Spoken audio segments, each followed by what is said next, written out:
Greetings from South Korea. I am Arirang News AI anchor. Here is the news making headlines today.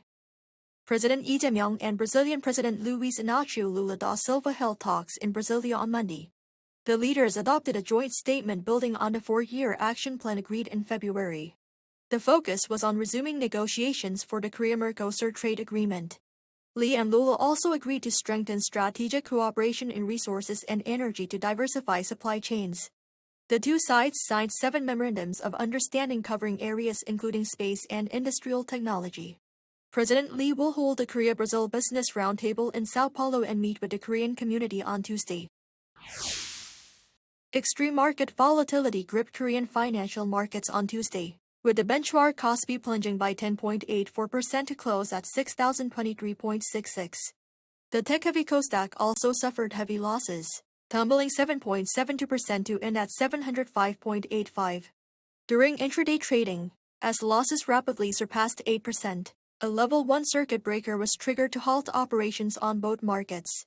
Korean chip heavyweights were hit hard by escalating competition from China, driven by Changsun Memory Technology's blockbuster Shanghai listing. Escalating controversy over OpenAI and NVIDIA's circular financing further stoked investor anxiety overnight.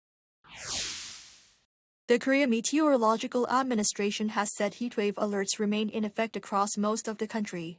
Severe heat warnings have been issued for parts of Gyeongsangdo and southeastern Jeollanam-do provinces, with temperatures in Yangsan, Gyeongsangdo province soaring to 39 degrees Celsius. Health authorities reported 73 heat-related illnesses on Monday alone.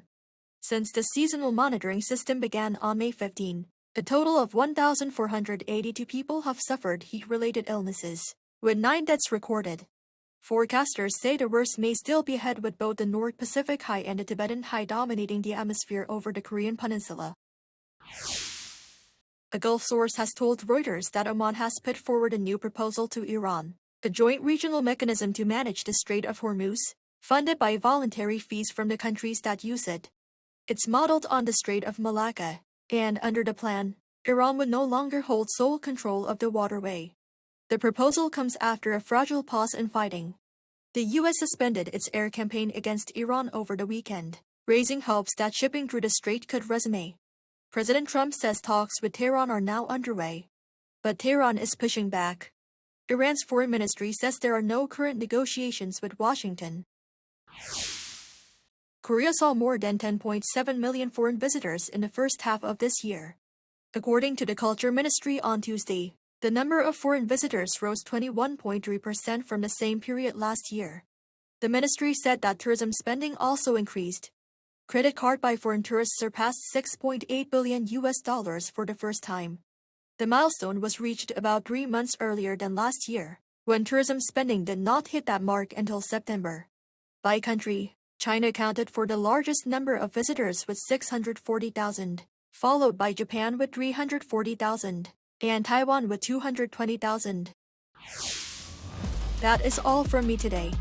Thank you for watching.